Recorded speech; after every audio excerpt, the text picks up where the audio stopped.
Hello, hello, hello. How are you? Welcome to another episode on the Woman Who Roars series. And I'm super pumped today because today we are interviewing Danielle Young, who is a content queen. What does that mean exactly? Well, what it means, honey, is that the girl hosts, produces, edits, and also markets her own interviews. She's interviewed people such as Oprah, Denzel Washington, as well as some of the others that we love. Let me think who that might be. Samuel Jackson. I already mentioned Denzel, right? Because, the ladies love us some Denzel. But she is fabulous at what she does. She is also super funny. She has a lot of accolades under her belt in terms of who she's been able to interview. And today we get to talk to her all about it, to see how she does it, why she does it, and just what it means to be in the spaces with folks that we admire. And I see that she has requested me, so let me accept her in so we can get. Hi, everybody. Welcome, welcome. Happy Saturday. I know today's nice weather, so I hope you guys are still practicing social distancing. Hi, beautiful. How Hi. you doing? I am good. How are Whenever you? we pop into the live, we got to reposition the phone and make sure, I didn't know where my buns would be. making sure we looking legit up in here. All right, let me just post this comment real quick, and then we can get started. How are you feeling today? What's that? I said, how you feeling today? Today is a good day. Every day has been kind of busy.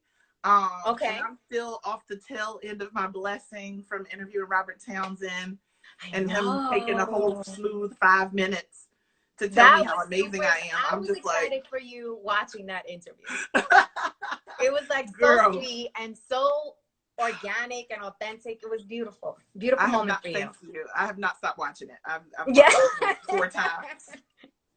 So let's talk about that, because you have managed to interview some pretty impressive folks that we all love.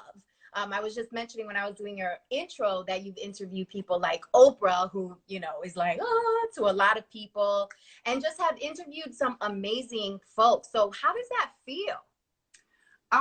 It feels really incredible for me, more so than them being a celebrity or a celebrated person.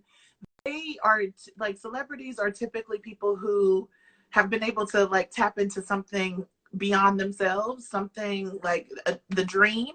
And they live in this space of being able to live their lives out loud and live their dreams out loud. And there's something really beautiful about that particular energy.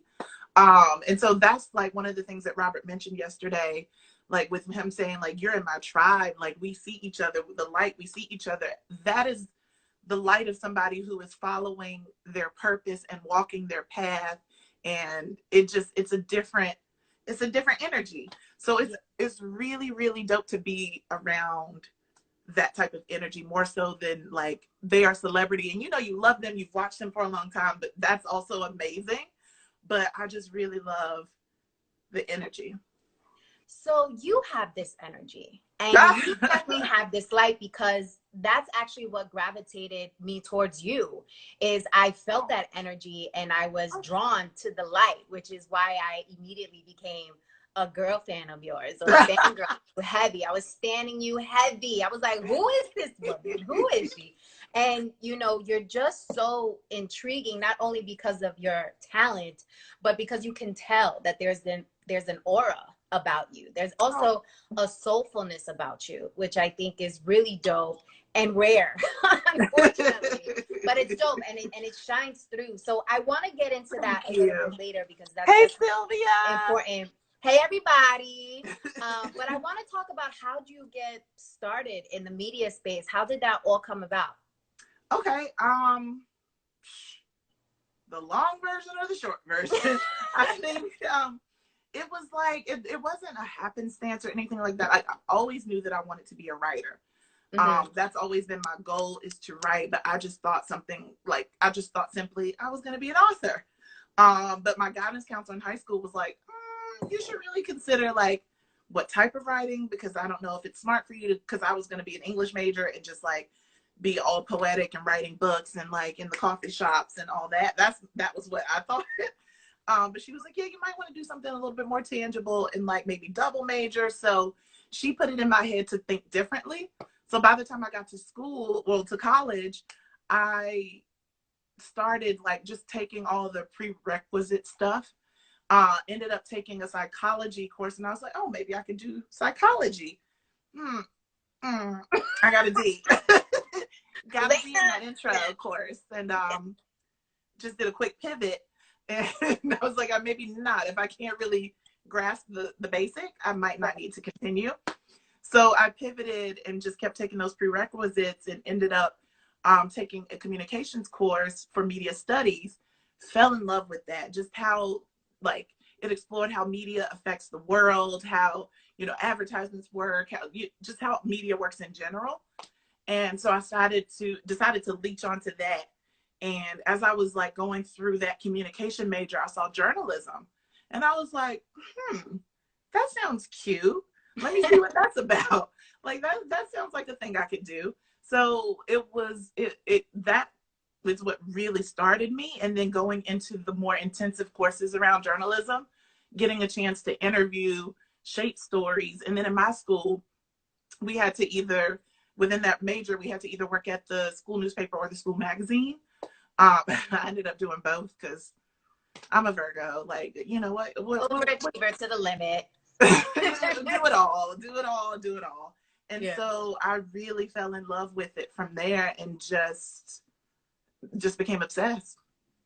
So you edit, host, produce, write, like all of your stuff. So did that happen because you just didn't have the resources and you was like, I'm gonna do this all myself? Or was that poor, or like is this because you enjoy this stuff? Like TBH. Yeah, it is because of budgets. And like when you work in the media, a lot of the times you'll realize, especially for a lot of these magazines, a lot of these sites, people have to do multiple jobs.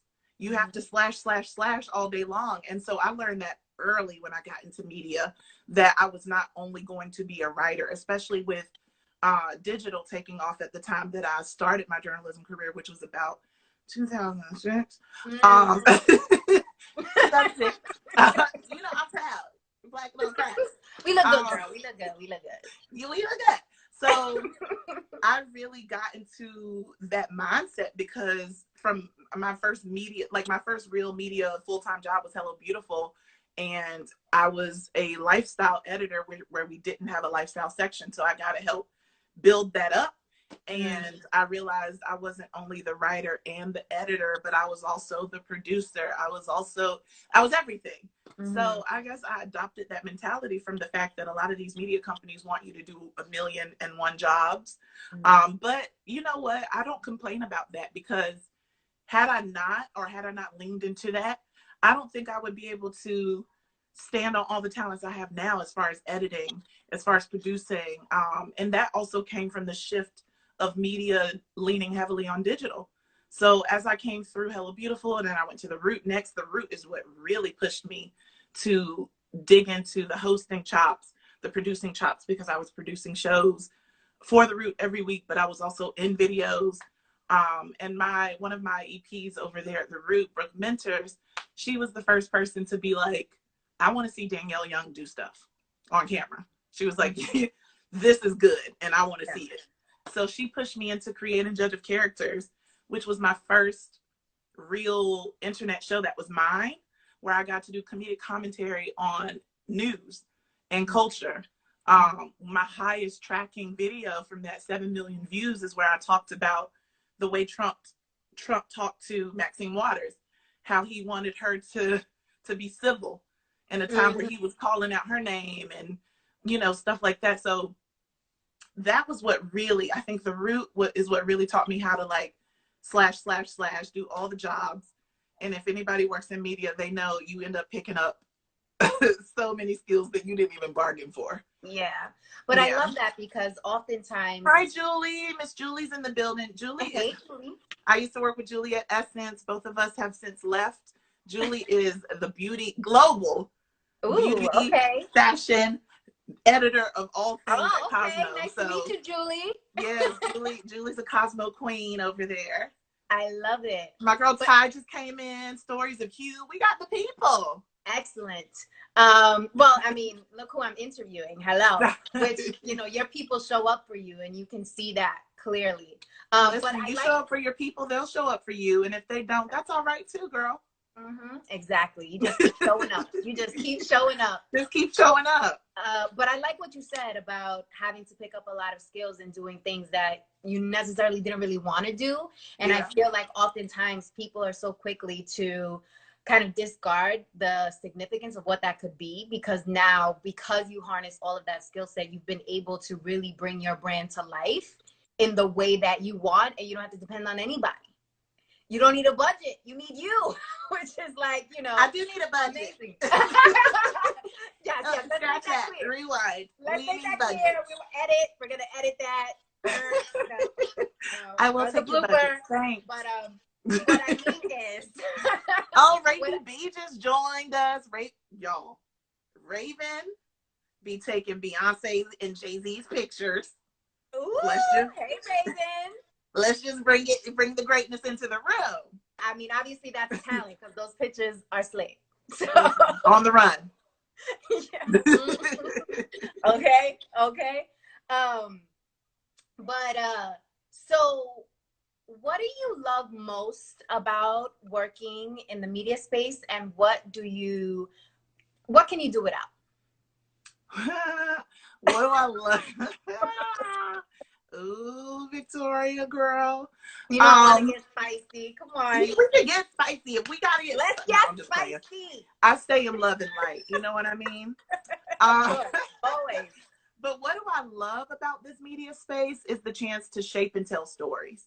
My main mission and main concern is to make sure that people know that I was here and that we were here. So that's what I really love that I'm able to do, is to help shape and tell our stories. And my focus is us. What can I do without? I mean,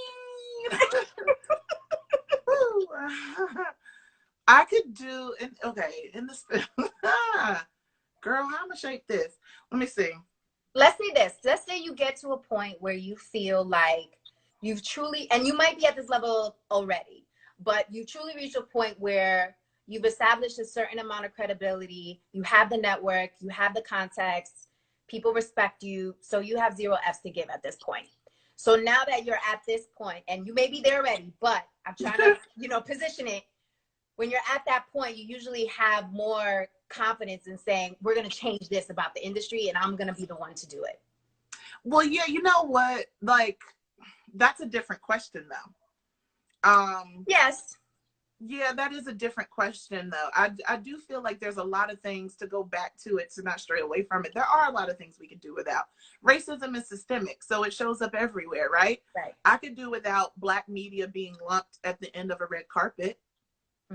I could do without Black media not getting certain celebrities based on people not feeling like those publications are important. Or a lot of my gripe is about red carpet stuff, just because it's like where you can see a lot of that manifest, where people are pushed to the side or not prioritized, or you do all of this work and you get out there and you only get 3 people. So there's a lot within that particular space that I could do without. I could do without having to rely on social media in order to get our information out there. A lot of the times, because of how everything is set up, social media is the news feed. So we're reliant on our stuff hitting the news feed. Right. We're reliant on the algorithms treating us right so that people can see it when they're scrolling. So a lot of the times, like, you don't even get your good story out there as much as you would want to because of social media. I just, gone are the days that people are like, www.thedanielleyoung.com. You know what I mean? It's like, right. It's like a swipe up. Oh, okay. And even then, maybe they don't even click it. The headline readers, I am outraged. You know what I mean? So like, gone are those times where people are actually indulging in a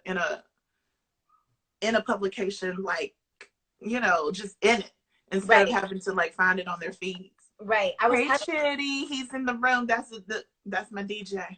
Oh, okay. Shout out to the DJ. He's amazing. Always got to shout the DJ out. I was having this conversation earlier about minorities in media and how we have these type of conversations where we are always saying, well, they don't do this, they don't let us do this, they don't allow us to do this. We're always at the end, but then we find ourselves doing it to each other, where a certain publication would feel like, I'm not going to feature this story because they don't have enough of a following, or they're doing stories because of clout and they're just doing the known stories instead of incredible stories that people have that may not necessarily have the shine on social media or that Right. in the spotlight. So what do you think about that? Okay. Do you agree with that? Yeah, it's unfortunate. I remember when I worked at Hello Beautiful, my editor, she's no longer there, so I'm not talking about anybody who is still there.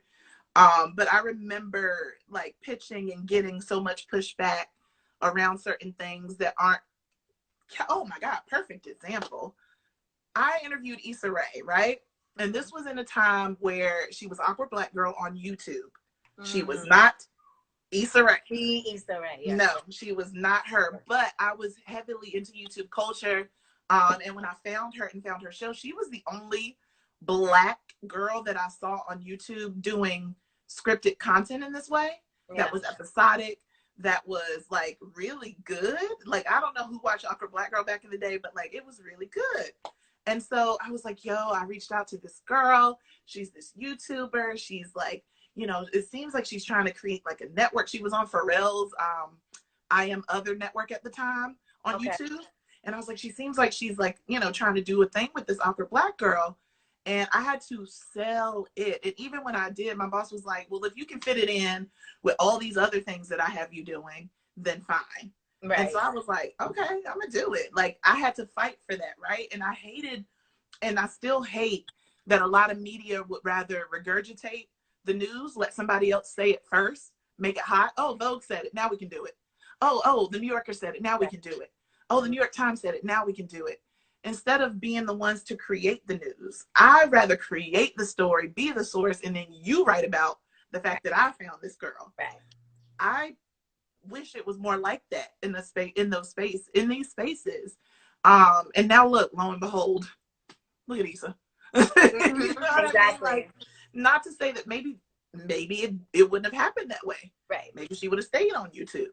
Who knows? But like, there's a discernment that you need to have as a journalist. And it's something also that I mentioned yesterday in my interview with Robert Townsend.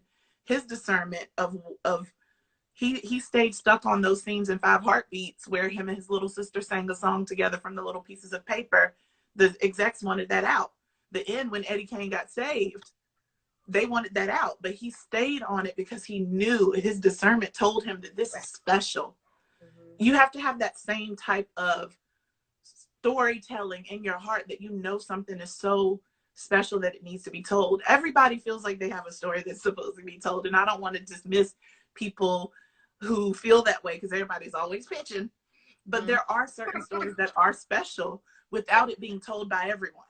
Right. You know what I mean? Like, I do interview a lot of the people that people want to talk to, but I also have tons of interviews, and will have tons of interviews with everyday people who are not Robert Townsend. Right. You know what I mean? People who are starting mental health movements, people whose daughters have started YouTube channels.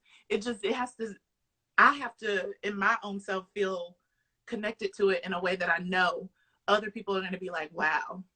Yeah. You know what I mean? Yeah. Celebrity just makes it easy. Yeah, exactly. You know? Mm-hmm. No, but you practice what you preach, right? Because background story, Danielle and I have never met. We connected on social media, and I was like, hey, I have this Woman Who Wore series, and I just love what you do and how you do it. We need to shed light on this, and I want to connect with you, right? And build your way. And I'm not a celebrity, right? Or anything like that. And you agreed to do it. And I think the more in our community, we need to do more of that and stop always thinking, what is this going to do for me? I mean, you should be smart and strategic in how you show up, of course, always. But maybe not always like, is this going to benefit my brand? If it's not, then no. Because at the end of the day, especially during this time. Like before Corona, I was working at Essence and all this stuff, and I would pitch or I would get interviews, and that's that, right? But now in a time where I'm by myself as Danielle Young, yeah, a lot of it is the relationships that I've had over my 14-year career, but some of it is the fact that people are just that kind. You know what I mean? Like I reached out to Lena Waithe, and she's just that kind.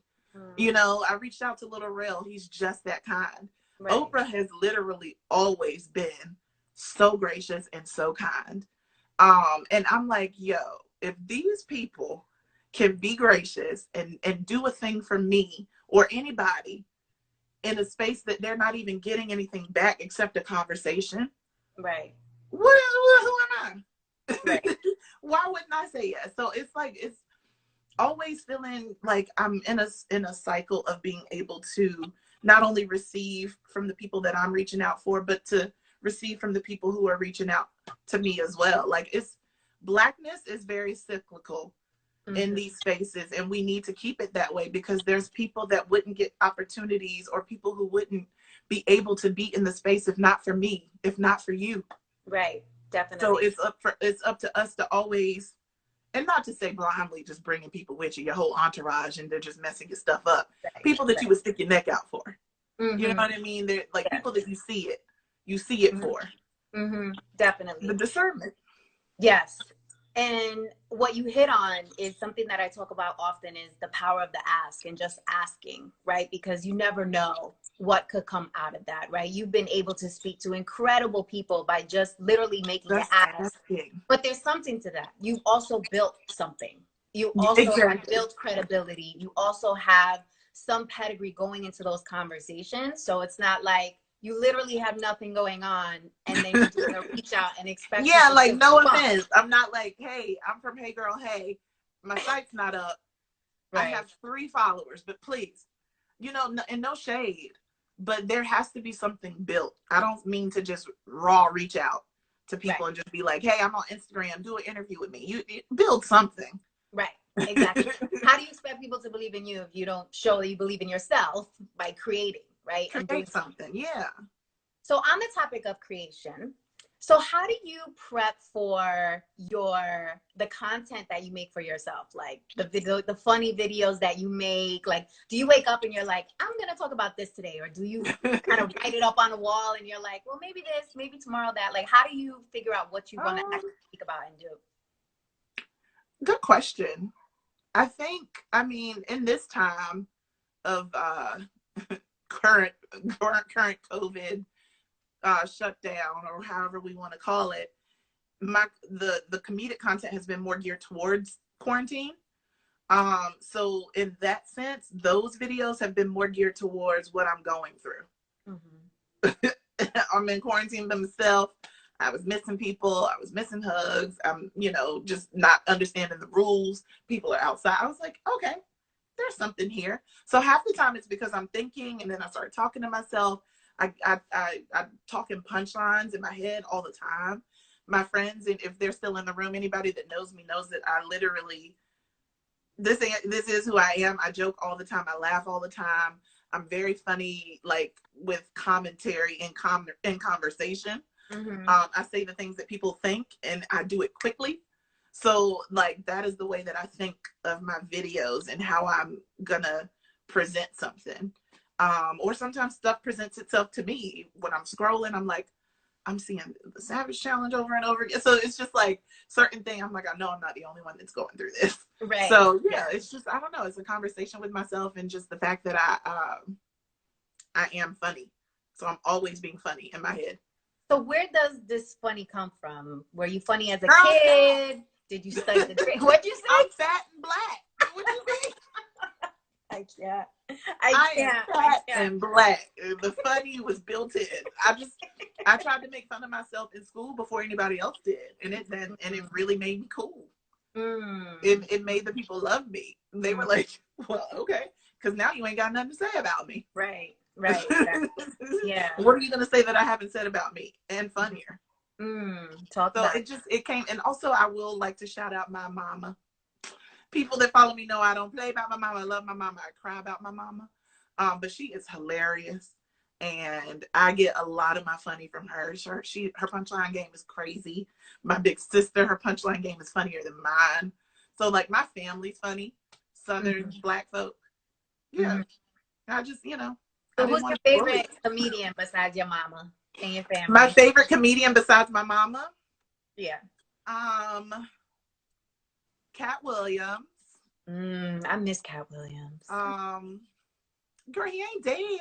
I know. He's not really. He's gonna be on the last OG really soon. Yeah. But he's making his little appearances here and there. But I love his logic. I love the way I love his logic. I love the way that he teaches as he's giving jokes. Definitely. I'm a big fan of Eddie Murphy. Like Eddie Murphy's stand-up comedy. Yeah. Like Raw it's genius. I love the big piece of chicken. I love the ice cream. I love Eddie Murphy. Trying to think who else do I like laugh until I cry with. I actually really love Gerard Carmichael as a comic. His stuff is really interesting and introspective. Trying to think if I've watched any recently that really stand out to me. I like a lot of comedians, to be honest. I'm like, rest in peace going out, but like I'm the girl that goes to the comedy clubs and stuff like that. I like the newer people, Chloe Hilliard. I like a lot of these fools out here. Okay. So who is your celebrity crush? I know you got a few. I know you got a few. I makes it no secret. I am in love with Partisan Fontaine, the rapper. If people don't know, he's a rapper and a writer. He did Backing It Up with Cardi B. He's written for Kanye. He is just 6'6". Yes. Thick chocolate, like. And just see, look, they're already saying it. Party. They know. I love, and my friends like they be over me because like I am a country girl, but I'm not from the hood. But I love a good hood dude.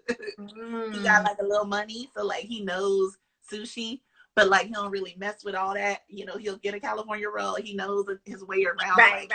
He knows things. He's had truffle oil before. Right. I got it. Yeah, he's my biggest celebrity crush. Okay. Leon. Obviously. I saw the flowers. I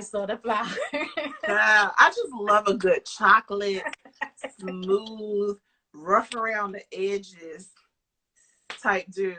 I call them, not to be confused with politics, but the way that I like to refer it is urban conservative. So meaning they got the urban side, but you could take them to shit. You know what I'm saying? Yeah, like we could. He drives a Ferrari. Right. But like he might only have red cups in the cabinet. Correct. Both of which are two things that are true about Party. Hilarious. But I'm gonna manifest that man. I'm this close, girl. Do it, girl. Do it. Let's actually manifest it right now. Y'all tag him in manifestation right now. Go ahead, girl. Kick it off. Go ahead. Lord, I come to you humbly, but in search of the love of one Partisan Fontaine, aka Jordan Kyle Lanier Thorpe. Yes. I love him so much. He loves me. Let's just bring it on in. Okay? We about love. Thank you. Love. All right.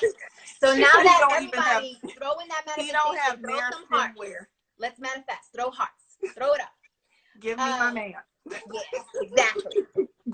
So I want to get back to media and your work in that space. Have you ever felt, because you work in a very materialistic space, right? There are people who are super down to earth, but there are also people who live into the hype of the Hollywood space and live in that kind of aura, their own world.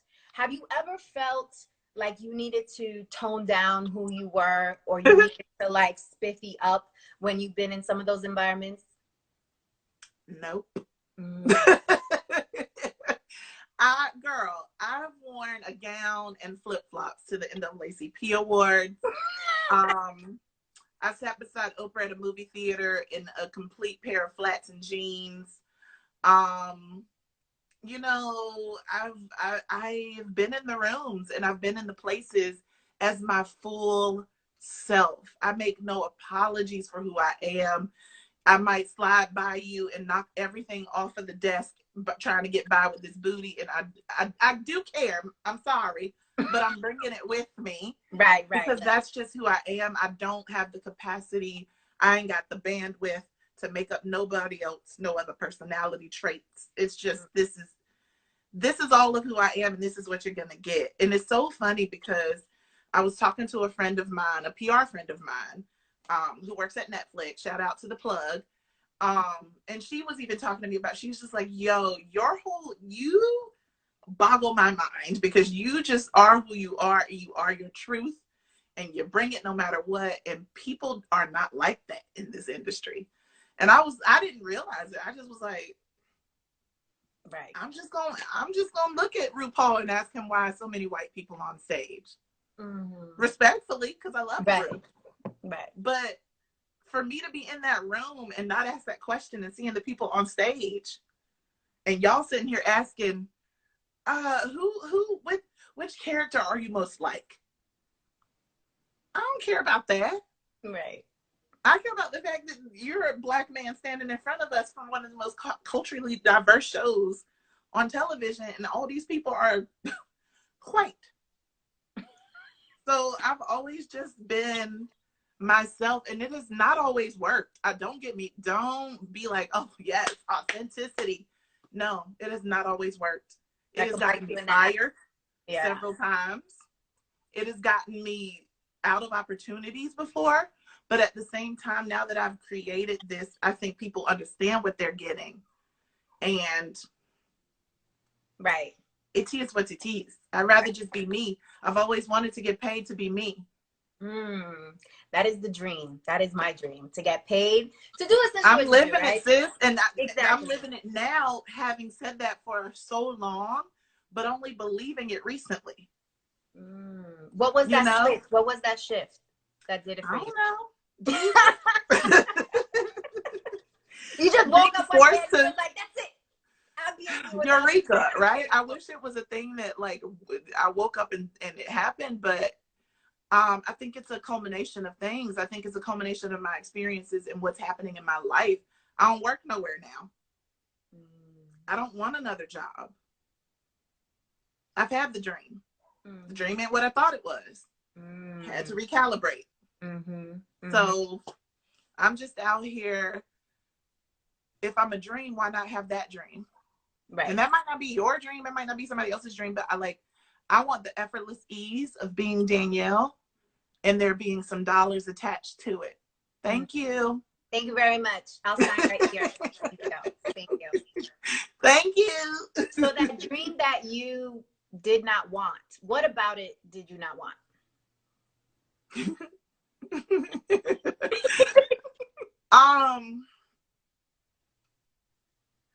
I didn't want what's a commonality in these spaces.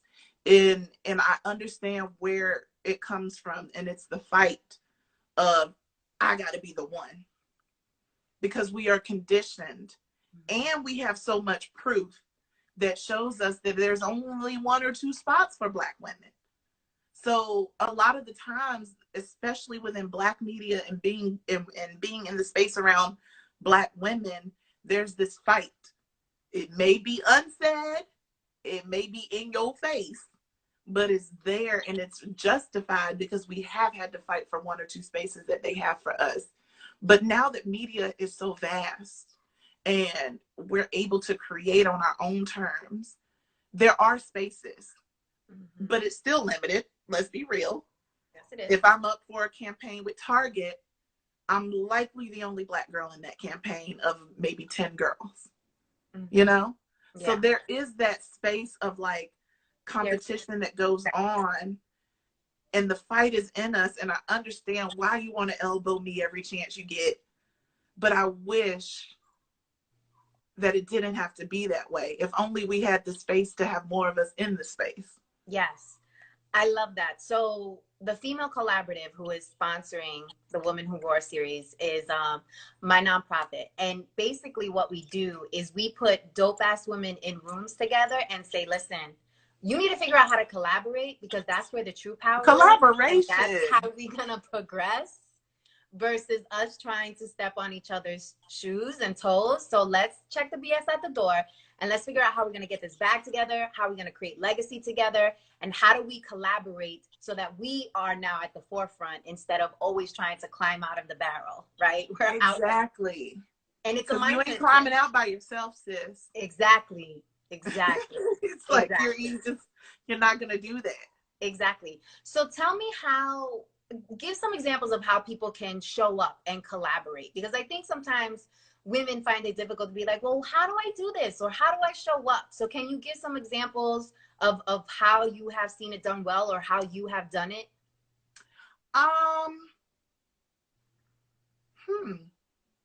Well, it all depends, because if you're a part of a publication, that just depends on how your team works. Right. And it's up to you. Like when I was at Essence, there's a lot of different women doing a lot of different things, but my focus was producing video content. So I automatically had the grace to be able to collaborate with the different editors. Like I'm collaborating with Aisha Callahan. Shout out to Aisha Callahan. She's one of my mentors. For the news side, if I'm creating news videos, we got to work together for our Centoya Brown interview. And that was a beautiful collaboration, to be able to produce someone who I look up to, but my expertise is production. So she trusted me to work with me, even though Aisha's the news director and I'm a producer. Like, she just trusted me to create that collaboration. And shout out to that. Y'all do your Googles, Centoya Brown, Essence, Aisha Callahan, so you can see that video in the interview, because it was so well done. So that was a chance. And then I also collaborated with Joy Marie McKenzie, my baby boo, who's the entertainment editor over at Essence, when I was there. And she and I were able to do some really cool stuff together, because she knew I was covering carpets and doing video. She wanted to have a conversation about diversity, but turn it on to the white folks instead of asking all Black folks all the time. Right. So her and I worked together to figure out what kind of events we could go to, what kind of carpets I could go to be able to get that talent to talk about those things. And we put that together. So it's up to you, honestly, to disrupt your process.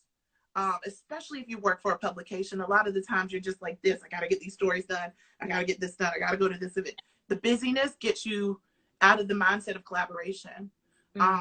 Nandi, my baby, my sweet, I call her my little Rumi Carter. Nandi over at Essence, she is a fresh new talent, generation of like excellent journalism. She is someone who knows the power of collaboration. Like in thinking outside of the box, she would tap people. Could you take these pictures? I want to go to Rico Nasty and do this thing about her closet.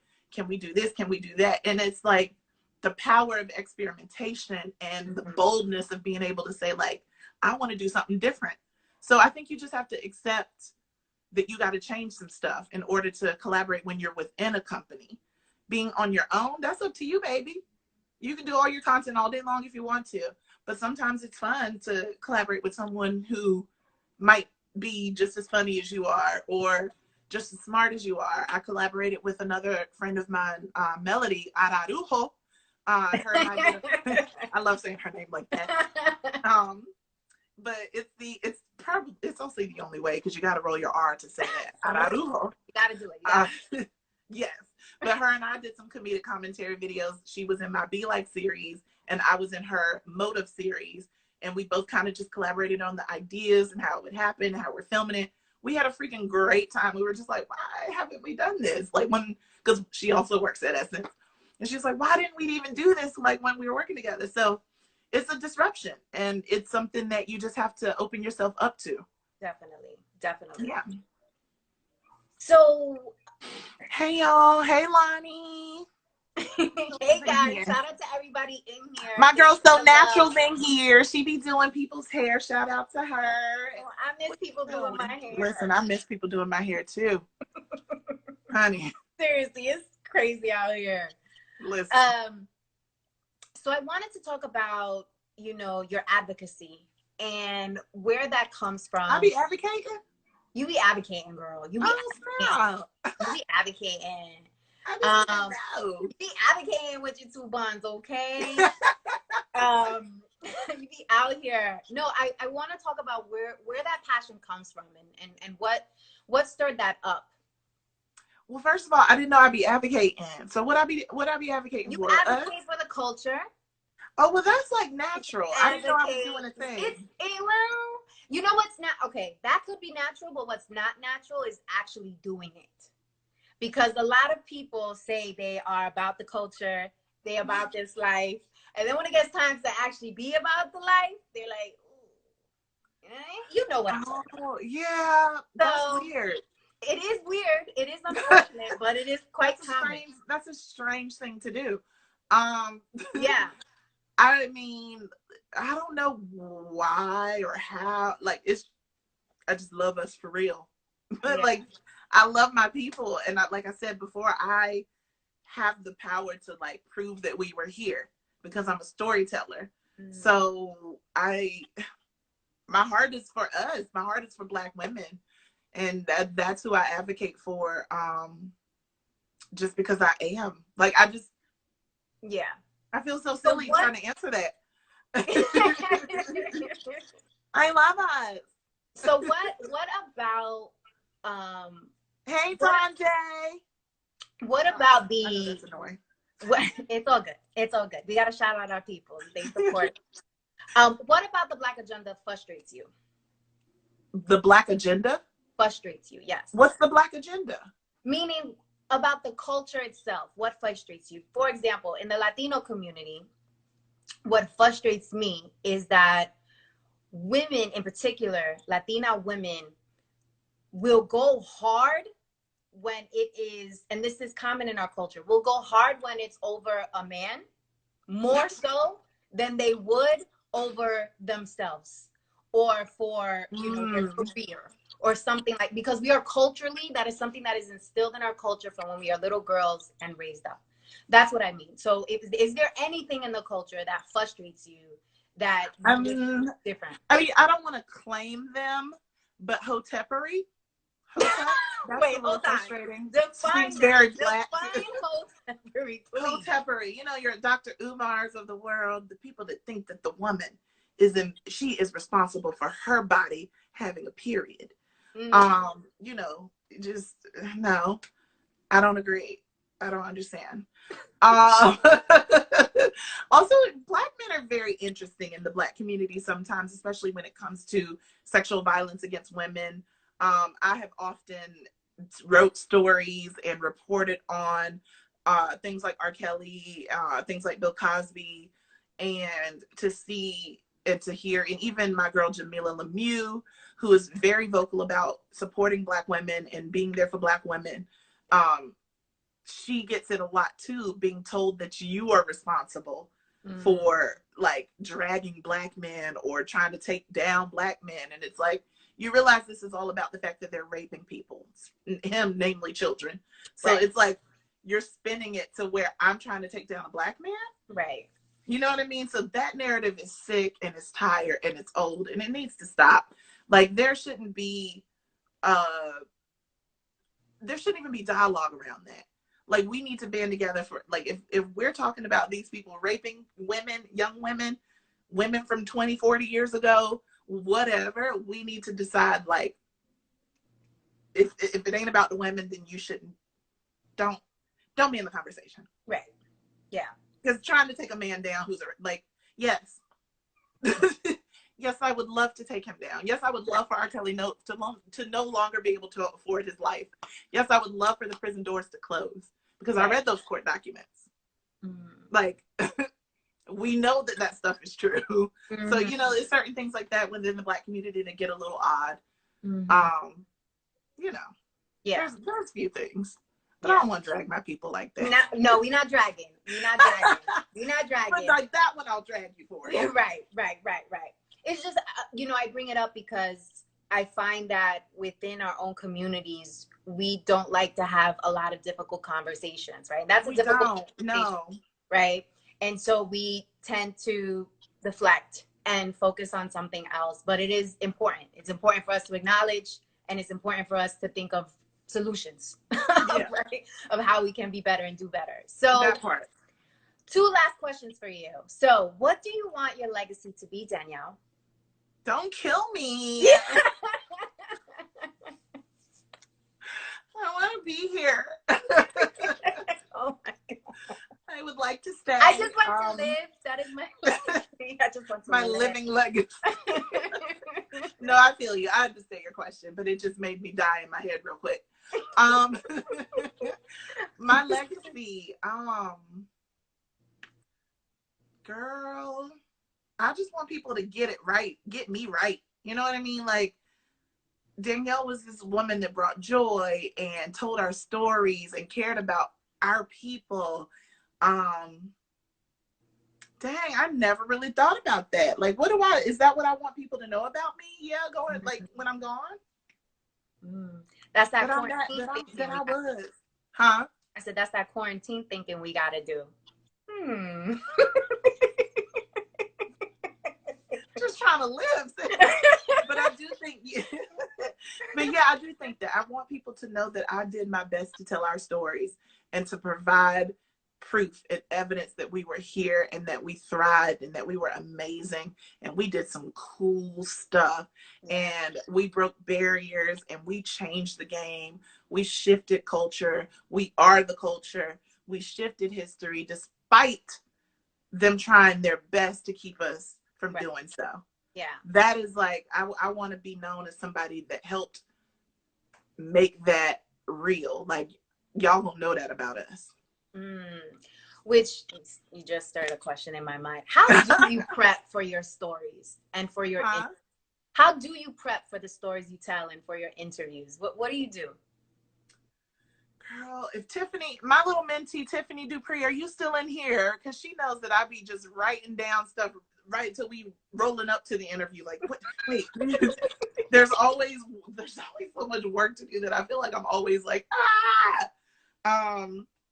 but I think I like to watch older interviews of whoever it is that I'm interviewing to see what they already talked about. Because my worst nightmare is to have you talk about stuff that you've already talked about.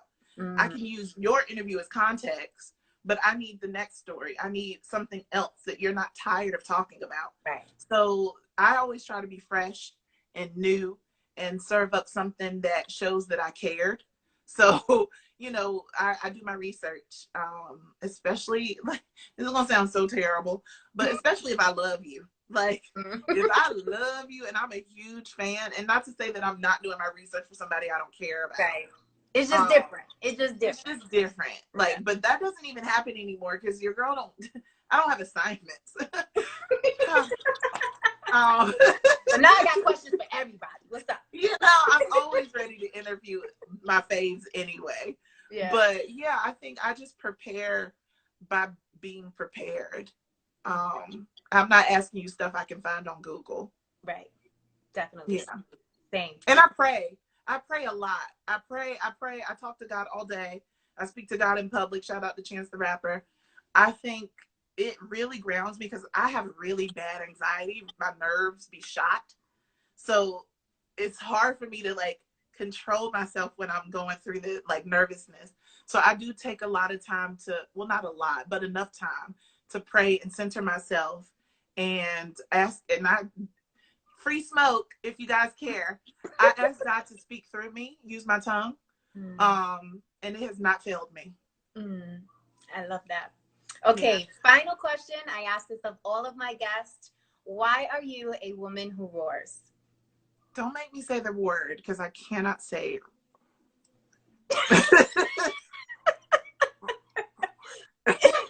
roar. You say I am that because I'm that thing that the lions be doing because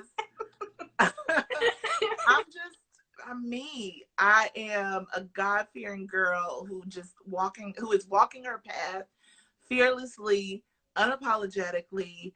I break barriers. I come as my full self, no matter where I am, what I'm doing, it's gonna be me at all times. And I feel like I'm the light that shines in the darkness of the quarantine. Yes, you are. Yes, you are. Yes, you are. You know, I'm just here to do the good work and to tell our stories, and I'm glad that I get to do so. I think that's right. Why I be doing the things that the lions be doing. Well, I love that, and I love you. Appreciate you being so. It's such a pleasure getting to know you. Where are you located? Are you in Cali or where are you? I'm in Brooklyn. Oh, you in Brooklyn? You're in New York. Okay. Yes, girl. All right. I was grew up gonna in be Queens. in LA, but the quarantine happened. Got you.